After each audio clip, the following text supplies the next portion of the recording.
Let's get the thoughts of Alexa O'Brien, who's behind the website which helped the first Occupy Wall Street protests assemble. Ms. O'Brien, do you think this crackdown seems like a proportionate response to what protesters are doing? I mean, understandably, we know your position in the matter, but maybe the protesters have been provoking police as well. Is that a possibility?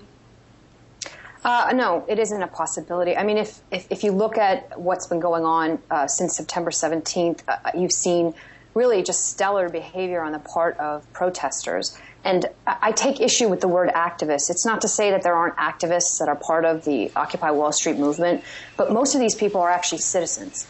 They're normal citizens like you and me who are concerned about the level of corruption in our government.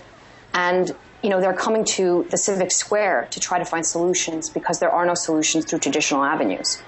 Okay, and this Occupy has become a worldwide protest. It happens in a lot of other cities, but most reports of police brutality we're seeing are coming from the U.S. Why do you think that is? Well, I think that defense contractors have realized that they can sell weapons and, machinery and armory to civil forces in the United States. And the heightened sort of culture of the war on terror has created it's a great excuse for law enforcement to sort of increase their budgets.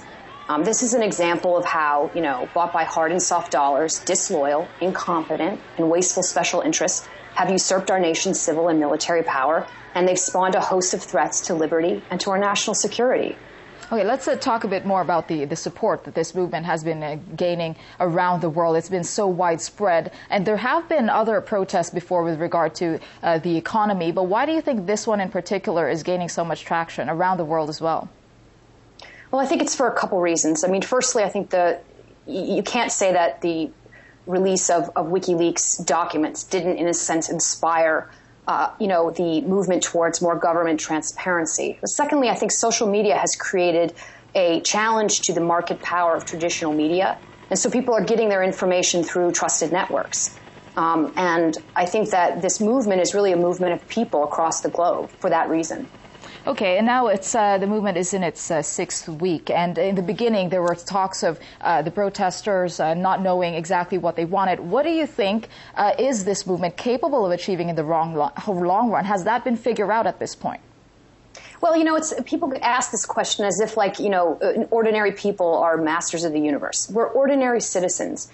In many cases, these are acts of conscience. I mean, I think the question is what happens if we don't do something? What happens to our nation if we do not stand up to the centralization of power and the destruction of our civil liberties? We don't want our children growing up in a totalitarian nightmare. And I think that's the question we should be asking. Okay, and it can also be argued, just looking at the coverage of the protests, that the resonant stories of police brutality, as you were talking about earlier, it's what keeps the media attention on the protests. Do you think that's fair? And what happens if the media loses interest?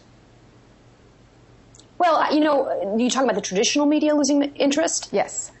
Listen, we have to do this on our own. I mean, many of the people that sort of initiated the call knew on some level that we had to do this on our own. We had to create our own media. I mean, you see the success of Global Revolution, for example. We have to do this on our own because the interests that run the institutions of our society, that are the underpinnings of a democratic republic, the press, our elections, the civic space, they've all been fiscalized and they're all controlled by the factions that control our government, that have taken our government's power away from the people. So I'm not worried personally if the media don't cover it. These are acts of conscience by individual citizens, and hopefully, we can continue to build the kinds of infrastructure we need to build for each other to make sure that our children don't grow up in a totalitarian nightmare. All right. Thanks very much for your thoughts there. Alexa O'Brien, founder of the website which helped the first Occupy Wall Street protests assemble. Thanks very much. Thank you.